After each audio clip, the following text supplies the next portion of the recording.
और स्टूडेंट्स, आज की इस वीडियो में हम लोग आपके नंबर सिस्टम जो चल रहा है एक्सरसाइज 1.3 शुरू करने जा रहे हैं।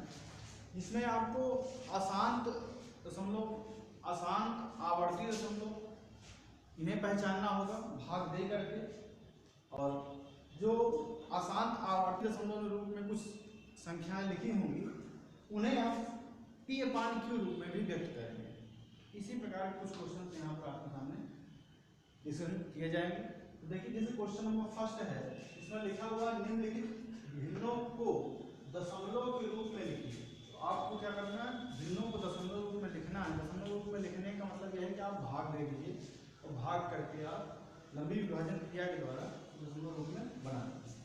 इसके पश्चात आपको बताना और बताइए कि प्रत्येक दशमलव प्रकार किस प्रकार का, उसके पश्चात आपको बताना है तो दशमलव प्रकार किस प्रकार का है। अब यहाँ पर देखिए, जितनी भी संख्याएं हमारे पास दी होगी सभी परिमेय ही हैं, इसलिए उनका दशमलव प्रकार जो प्रसार होगा या तो शांत होगा और या फिर अशांत आवर्ती होगा। अशांत अनावर्ती नहीं होगा, यानी या तो टर्मिनेटिंग होगा या तो नॉन टर्मिनेटिंग रिपीटिंग होगा। कोई भी दशमलव प्रसार नॉन टर्मिनेटिंग नॉन रिपीटिंग नहीं होगा, क्योंकि नॉन टर्मिनेटिंग नॉन रिपीटिंग का मतलब है कि अपरिमेय संख्या हो जाएगी। ठीक है, तो अब इसमें कई ऑप्शन दिए गए, जो कि आपको हमने 3 ऑप्शन हमने यहाँ पर डिस्कस करने के लिए रखा है। जैसे कि पहला है 36/100। अब अगर हम 100 से डिवाइड करें तो 2 जीरो यहाँ पर 1 से डिवीजन करने पर कुछ फर्क पड़ता नहीं है, तो 2 उनके बाद दशमलव लग जाएगा, तो अर्थात दशमलव फिलहाल यहाँ माना जाता है अंतिम में, तो फिर कहाँ पहुँच जाएगा 3 जस्ट पहले, तो 0.36 बन जाता है। अब देखिए 6 के बाद क्या कोई संख्या आ रही है, क्या कोई भी अंक नहीं आ रहा है, इसका मतलब क्या हुआ कि दशमलव निरूपण किस प्रकार का है, शांत टर्मिनेटिंग। दशमलव के बाद आने वाले दो संख्या हम गिन सकते हैं, 2 ही अंक। अब इसके पश्चात अगला जो है 1/11, और 1/11 यानी 11 का आप भाग करिए। तो देखिए 11 का भाग करने में दशमलव गया, 0 हो गया, फिर 0 टाइम्स ले जाएंगे तो 100 हो गया, और 11 का 9 किया तो 99, फिर से 1 आ गया। अब जब फिर से 1 आ गया तो फिर से वही प्रक्रिया शुरू हो जाएगी ना, अब तो 2 बार करना पड़ेगा। तो फिर इसका मतलब यह हुआ कि अब ये 09 जो है बार बार क्या करेगा, रिपीट करता रहेगा। तो ये किस प्रकार का दशमलव है, अशांत आवर्ती दशमलव हो जाएगा। और इसी प्रकार से नेक्स्ट जो आपका है 4 सही 1/8, इसको जरा देखिए। अब देखिए 4 सही 1/8 को आप ऐसा कर लीजिए, या तो फिर ऐसा करिए 8 चौको 32 है, 33/8 लिख दीजिए, और या फिर 4 सही 1/8 को 4 यानी 4 घन 1/8 लिख दीजिए। तो सही बटा है उसमें आप प्लस का चिन्ह लगा सकते हैं। 4 सही 1/8 है, यानी 4 होल 1/8 है, इसको क्या कर सकते हैं आप 4 + 1/8 भी लिख सकते हैं। और 1/8 तो लिए आप अलग से कर लीजिए, 8 से भाग कर लीजिए 1 में, तो उसमें जब एक दशमलव लगाएंगे 0 बढ़ जाएगा, तो एक बार जाएगा 8 आया, घटा देंगे 2 आया, 0 बढ़ाया तो 20 हो गया, 8 में 16, 4 आया, फिर 0 बढ़ा दिया तो 8 में 40, यानी 0.125 ये आ गया किसका मान, 1/8 का मान। तो 4 + 1/8, तो 4 + 1/8 की वैल्यू कितनी आ गई, 0.125, दोनों को जोड़ दीजिए तो 4.125 आ जाता है। अब देखिए दशमलव बाद अब यहाँ पर 3 अंक ही आएंगे, इसके बाद चौथा अंक कोई भी नहीं आएगा, अर्थात ये दशमलव निरूपण कैसा है, शांत। अगला क्वेश्चन देखते हैं कि आप जानते हैं कि 1/7 जो है वो इक्वल किसके है, 0.14287, ये ऊपर बार लगा हुआ है। आपके टोटल 6 अंक, ये सभी 6 अंक रिपीट कर रहे हैं। वास्तव में लंबा भाग दिए बिना या किए बिना क्या आप यह बता सकते हैं कि 2/7, 3/7, 4/7, 5/7, 6/7 के दशमलव प्रसार क्या है, और यदि हाँ तो कैसे। तो हम इसको बता सकते हैं अथवा नहीं। देखिए 1/7 है तो 2, आप ज्ञात 1/7 को आपको उन्होंने बता दिया है। अब 2/7, 3/7, 4/7, 5/7, 6/7 अगर पूछा जा रहा है तो उसमें कोई दिक्कत नहीं है, इसका ज्ञात कर सकते हैं, वो भी बिना भाग दिए ज्ञात कर सकते हैं। तो कैसे ज्ञात करेंगे, पहले तो हमें यहाँ पूछ रहे हैं कि क्या आप कर सकते हैं, ऐसा नहीं कर सकते हैं, तो हमारा उत्तर क्या है कि हाँ हम ऐसा कर सकते हैं। अब आप कैसे करेंगे, देखिए 1/7 का मान तो मालूम है आपको, ये दिया गया है, तो रख दिया गया।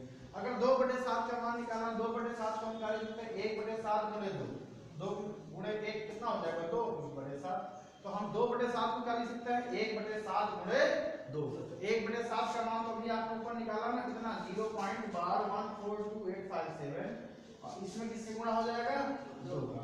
अब 2 से गुणा करेंगे, 2 × 7 = 4 हो जाए, 1 2 5 6 10 1 11 हो जाएगा। और फिर एक आ गया हासिल आपका 2 8 16 1 17, फिर एक आ गया आपका हासिल 2 2 4, फिर एक हासिल जुड़ गया 5 हो गया, 2 चौको 8। अब ये आ गया 2 8 5 7 1 4। अब आप इसमें चूंकि बार लगा हुआ था तो इनमें भी क्या लगा देंगे ऊपर बार, मतलब अगर आप 2/7 तो ये किसके बराबर है 2/7 के बराबर है। अगर आप 7 में 7 से भाग करें 2 में तो कितना आएगा 0.28571। अब यहाँ पर हमने देखिए भाग नहीं किया लेकिन फिर भी हमें ये ज्ञात हो गया कि 2/7 का दशमलव निरूपण कितना आएगा। अब ये किस प्रकार का है अशांत आवर्ती है, ठीक है। तो बिना भाग दिए ही हम ज्ञात कर पा रहे हैं क्योंकि हमारे पास जो 1/7 का मान ज्ञात, ठीक है, उसकी सहायता से। अब आप 3/7 4/7 5/7 या 6/7 का मान भी इसी प्रकार से ज्ञात कर सकते हैं। जैसे 3/7 का मान ज्ञात करना हो तो इसमें 3 से गुणा कर दीजिए तो आपको 3/7 का मान ज्ञात हो जाएगा, ठीक है। नेक्स्ट क्वेश्चन पे आते हैं लोग। लिखिए लिखा हुआ निम्नलिखित को P/Q के रूप में व्यक्त कीजिए जहां P और Q क्या है पूर्णांक है और Q यहाँ पर 0 नहीं। तो देखिए फर्स्ट क्वेश्चन है 0.12 यानी कि अब 12 का मतलब क्या हुआ कि 6 बार 12 0.6666 कहां तक अनंत तक आता ही रहेगा। अशांत आवर्ती दशमलव के रूप में संख्या है परिमेय संख्या। अब इसको हमें P/Q के रूप में लिखना है। तो लिखने का एक तरीका है, तो आप थोड़ा सा अगर आप ध्यान से समझ लेंगे एक बार इसको तो कभी भूलेगा नहीं। तो क्या करते हैं सबसे पहले हम इसको मान लीजिए कि x के बराबर किसी भी चर राशि के बराबर मान लीजिए x y z a b c कुछ भी मान लीजिए आप यहाँ पर हमने x मान लिया। तो x बराबर हो गया 0.12 को हम क्या लिख सकते हैं 0.666। अब यहाँ देखो 3 बार लिखने के बाद हमने डॉट लगा दिया 3 डॉट लगा दिया तो 3 बिंदु को लगाने का मतलब है कि अनंत तक ये प्रक्रिया चलती रहेगी। इसको समीकरण नंबर 1 मान लिया। अब आपको देखिए एक बात को ध्यान से समझते रहिए सुनते रहिए। हम पहला आप अपने आप से प्रश्न करेंगे जब भी किसी क्वेश्चन को आप सॉल्व करेंगे ऐसे किसी क्वेश्चन को सॉल्व करेंगे तो अपने आप से आप प्रश्न करिए। पहला प्रश्न करेंगे कि क्या दशमलव के बाद कोई ऐसा अंक है जो रिपीट नहीं कर रहा है। पहला क्वेश्चन है दशमलव के बाद कोई ऐसा अंक तो नहीं है जो रिपीट नहीं कर रहा हो। ऐसा कोई भी अंक नहीं क्योंकि दशमलव के बाद क्या आ रहा है 6 और 6 तो रिपीट करने वाला है। इसलिए पहले प्रश्न का उत्तर आपका जो आया नहीं में आ गया, ठीक है। अब आप दूसरे प्रश्न पहले प्रश्न का उत्तर नहीं में आ गया तो कोई दिक्कत नहीं, आप कुछ नहीं करना। अब दूसरा प्रश्न आप फिर से करते हैं कि दशमलव के बाद आने वाले कितने अंक ऐसे हैं जो रिपीट कर रहे हैं। तो यहाँ कौन कौन रिपीट कर रहा है, यहाँ केवल 6 रिपीट कर रहा है। जैसे आप यहाँ पर देखिए यहाँ अगर पूछा जाए दशमलव के बाद कितने अंक रिपीट करने वाले हैं 1 2 3 4 5 6 अंक रिपीट कर। तो यहाँ तो कितने हैं मात्र एक ही अंक है जो रिपीट कर रहा है। आप ऐसे समझ सकते हैं बार किसके ऊपर लगा हुआ एक ही अंक के ऊपर तो बार लगा हुआ मतलब एक ही अंक रिपीट कर रहा है। तो अब आपको एक ऐसी संख्या लिखनी है एक क्लिक करके जिसमें एक जीरो हो अर्थात 10 में कितने जीरो होते हैं 1। अब अगर यहाँ 2 अंक होते तो किससे गुणा करते 100 क्योंकि 100 में कितने जीरो हो जाते 2। अगर 3 अंक होते तो 3 जीरो किसमें हो जाएंगे 1000 से गुणा करते। 4 जीरो अगर अंक हो तो भी किससे गुणा करेंगे 10,000, ठीक है। इस तरीके से आपको यहाँ पर क्योंकि एक ही अंक ऐसा है जो रिपीट कर रहा है इसलिए हमने किससे गुणा कर दिया 10 से। वो भी करेंगे तो दोनों पक्षों में करेंगे। तो लिखा हमने कि दोनों पक्षों में 10 से गुणा करने। तो देखिए 10 से जब गुणा करेंगे तो x में गुणा करेंगे तो फिर 10x आ जाएगा। अब इधर आप सोच रहे हैं 10 से गुणा कैसे किया जाए, तो कुछ नहीं करना, आपको केवल ये करना है दशमलव जैसे 10 में कितने जीरो 1 जीरो 10 में कितने जीरो 1 जीरो। तो दशमलव जो है आपका एक अंक इधर बढ़ेगा दाहिनी तरफ, दशमलव एक अंक दाहिनी तरफ बढ़ जाएगा।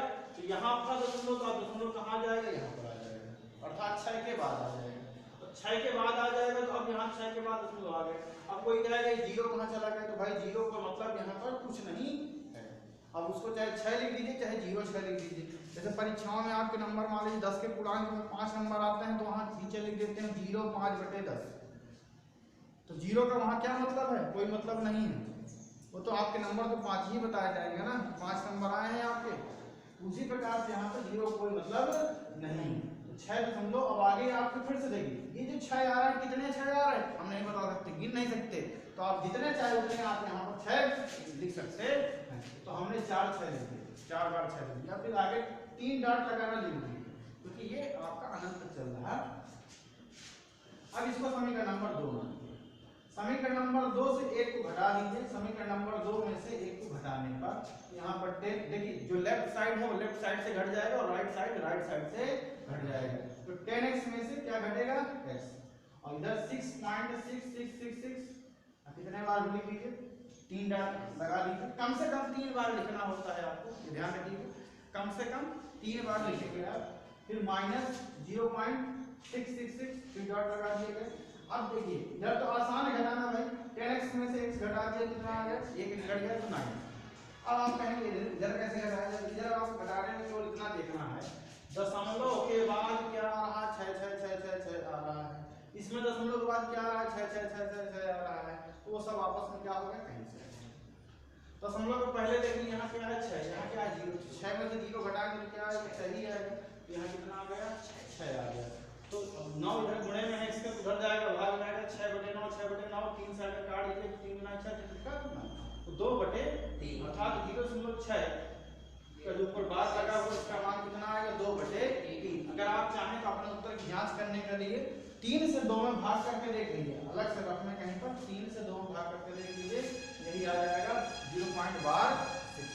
ठीक है, अब देख सकते हैं 2/3 में 2 भी पूर्णांक है, 3 भी पूर्णांक है, और हर क्या 0 के बराबर है, नहीं है, हर कितना 3 है। तो उसी बात को हमने आगे लिख दिया है, 2 3 क्या है, पूर्णांक है, तथा हर कितना 3 है जो कि 0 के बराबर।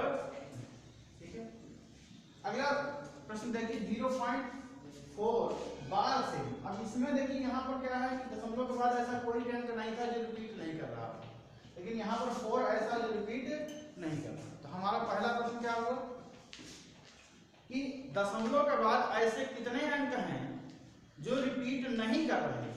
तो उत्तर आया 1, क्योंकि 4 रिपीट नहीं कर रहा है, तो उत्तर कितना आया हमारे पास, 1 अंक ऐसा है दशमलव के बाद जो रिपीट नहीं कर रहा। तो जब 1 अंक ऐसा तो किससे गुणा करेंगे, 10 से गुणा करेंगे, क्योंकि 10 में कितने 0 होते हैं, 1।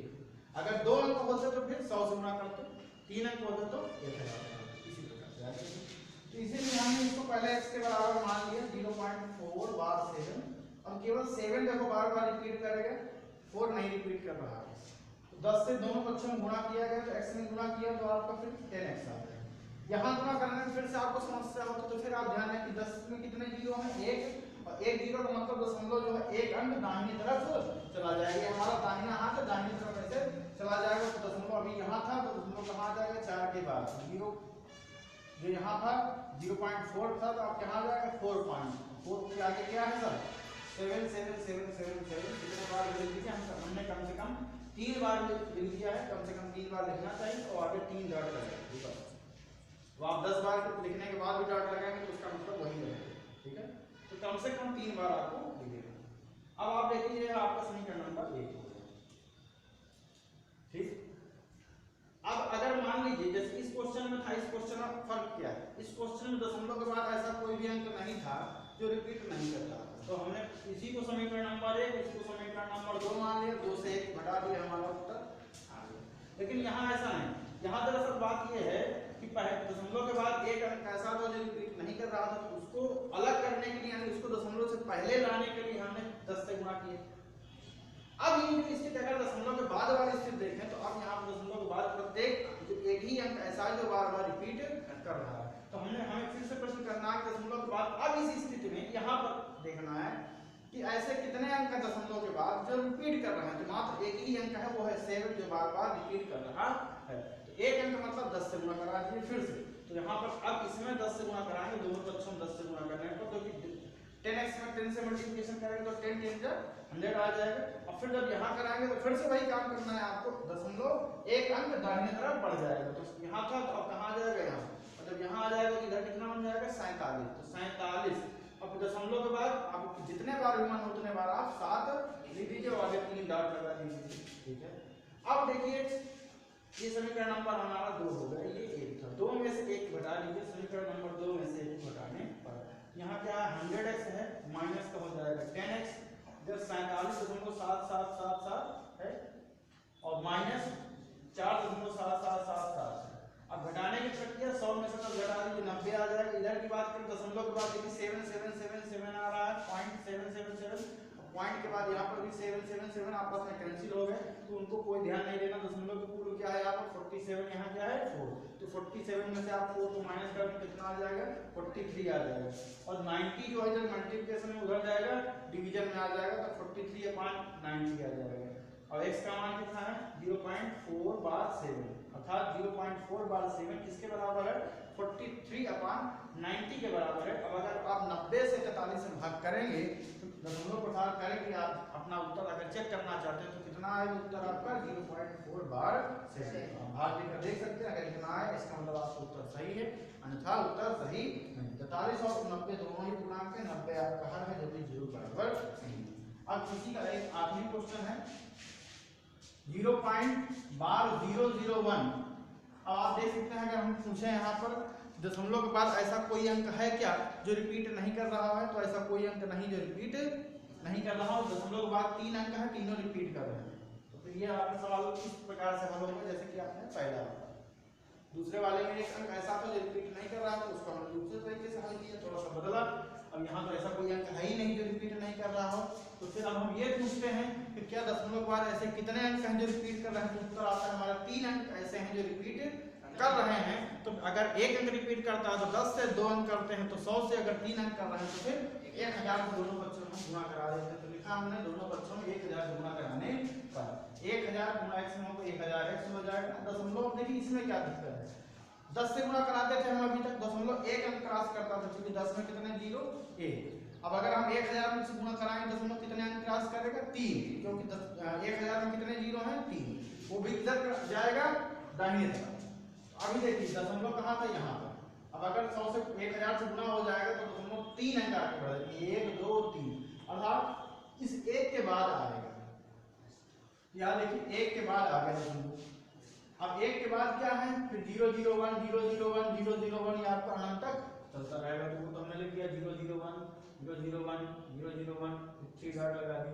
अब अगर कोई पूछे कि दशमलव ये 1 के पहले वाले ये 0 क्यों नहीं लिखा गया, तो अगर हम 0 को यहाँ लिखेंगे ये भी उनका कोई अर्थ नहीं होगा, इसलिए हमने नहीं लिखा। तो केवल आपका 1000 से गुणा करने पर दशमलव यहाँ पहुँच गया 1.001 001 001 3 डॉट लगा दिया, मतलब आगे अनंत तक ऐसा चलता रहेगा। अब आपको सीधे सीधे क्या करना है, समीकरण नंबर 2 है, समीकरण नंबर 1 है, समीकरण नंबर 2 से समीकरण नंबर 1 को हमने घटा दिया। 1000x माइनस x और इधर आपको 1.001 001 001 आगे माइनस और ये आपका जो लिखा हुआ था 0.001 001 001 आगे। अब देखिए दशमलव के बाद यहाँ पर जितने भी अंक हैं वो सभी इसमें भी हैं, तो आपस में क्या हो गया कैंसिल। तो अगर यहाँ पर 1 है यहाँ क्या है दशमलव के पूर्व में, दशमलव के पहले यहाँ क्या 1 है, यहाँ दशमलव पहले क्या है 0, 1 माइनस 0 करेंगे तो 1 ही आ जाएगा। और 1000 में से x को अगर माइनस कर देंगे 1000x माइनस x करेंगे तो यहाँ 1 घटा देंगे कितना आ जाएगा 999 आ जाएगा। और 999 आपको इधर बटे में चला जाएगा 1/999। इसका मतलब क्या होगा कि 0.001 किसके बराबर है 1/999 यानी 1/9099 के बराबर है। अब यहाँ 1 हो चाहे वो 999 हो वो क्या है पूर्णांक है, और हर जो आपका यहाँ पर 999 है क्योंकि 0 बराबर नहीं है। तो इस प्रकार से आपने देखा कि कोई भी क्वेश्चन आपको दशमलव निरूपण दिया गया है अशांत आवर्ती रूप में, उसको आप P/Q के रूप में व्यक्त कर सकते हैं।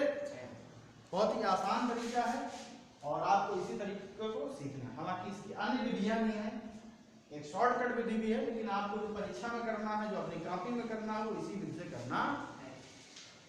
अब आइए एक आगे आपको एक महत्वपूर्ण बात भी बताई जा रही है, इसको भी हम पर समझ लीजिए।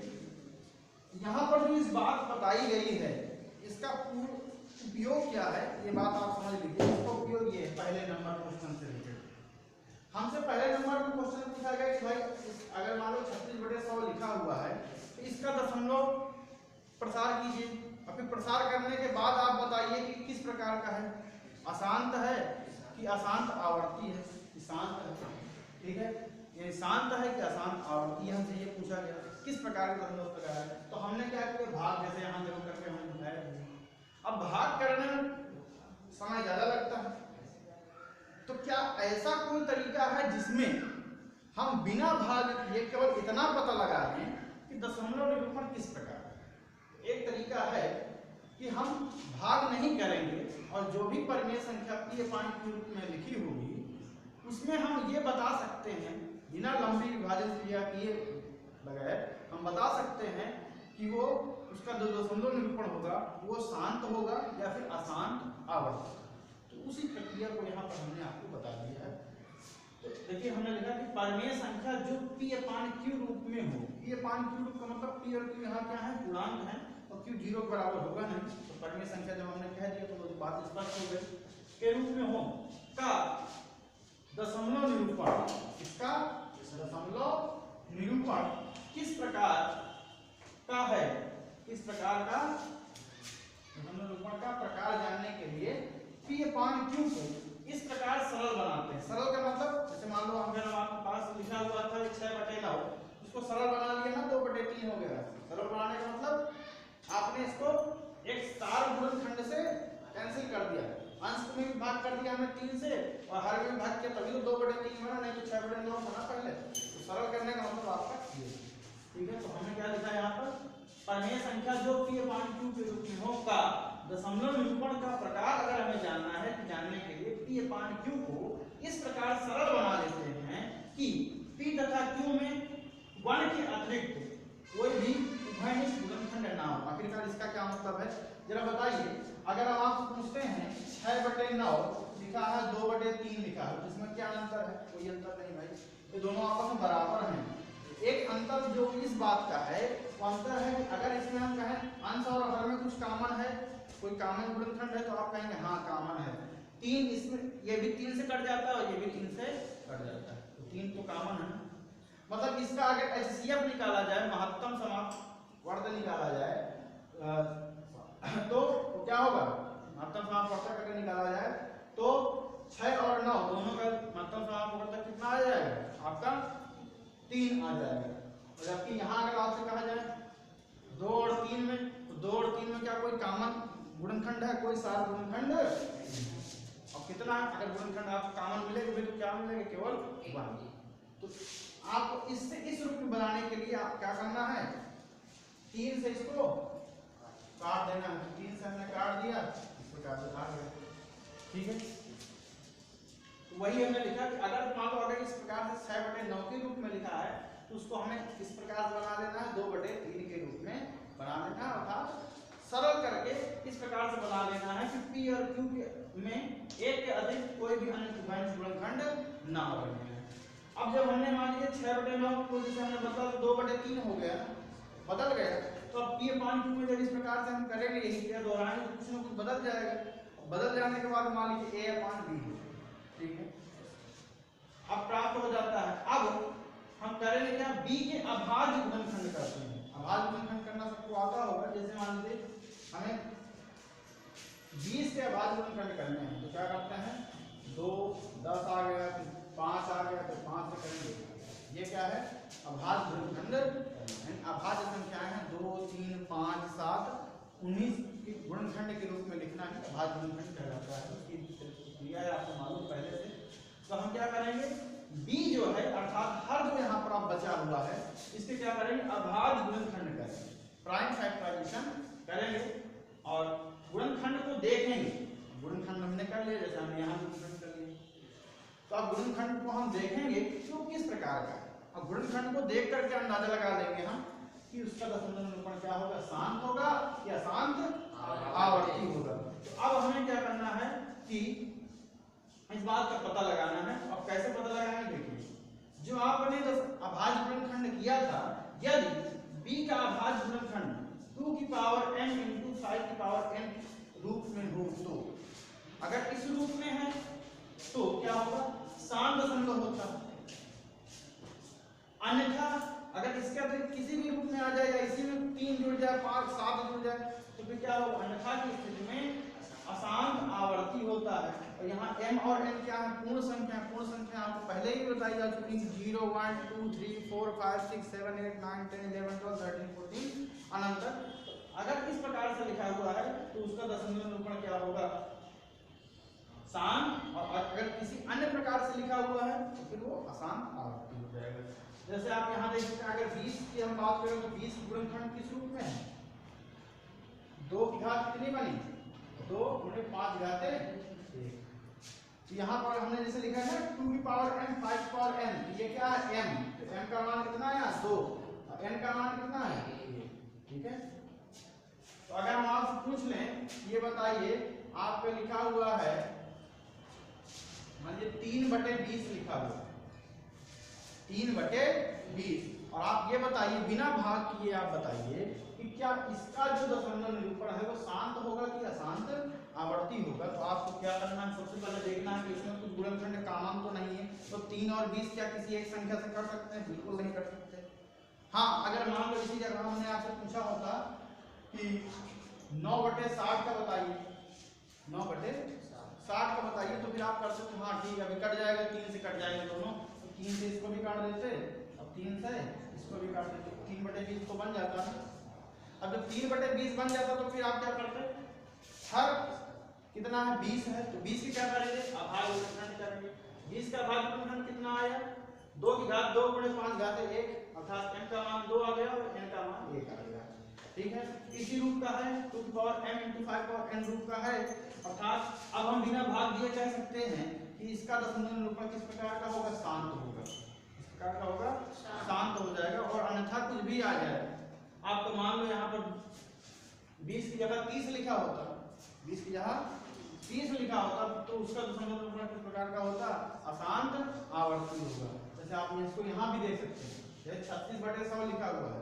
अब अगर हम 36/100 को थोड़ा सा सरल कर दें, 36/100 को अगर हम थोड़ा सरल कर दें, तो सरल करेंगे तो कुछ ना कुछ तो ये हमारा कट जाएगा ना, 4 × 9 = 36, और ये आ गया कितना 25, 9/25 सरल हो गया। अब तो कुछ कॉमन नहीं मिल रहा। अब 25 के आप गुणनखंड करिए, 25 गुणनखंड आपको सभी को पता है, 25 गुणनखंड करेंगे तो कितना आएगा, 5 × 5 अर्थात 5 का स्क्वायर, ठीक है। तो 2 गुणनखंड में 2 और 5 के अलावा कुछ नहीं आना चाहिए, तो केवल कितना है 5 है, तो ठीक है भाई। इसको अगर हमें इस तरीके से लिखना हो, इस तरीके से, तो इसको क्या लिखेंगे, 2 की पावर 0 × 5 की पावर 2। अरे भाई m का मान, जब 2 की घात कुछ नहीं है, 2 है ही नहीं, तो 2 की घात कितनी मानी जाएगी 0, 5 घात कितनी है 2, ठीक है। तो ये किस रूप का हो गया, 2 की पावर m × 5 की पावर n रूप का हो गया। इसीलिए देख सकते हैं इसका जो दशमलव प्रकार आप है वो किस प्रकार का है, आप समझ भी सकते हैं।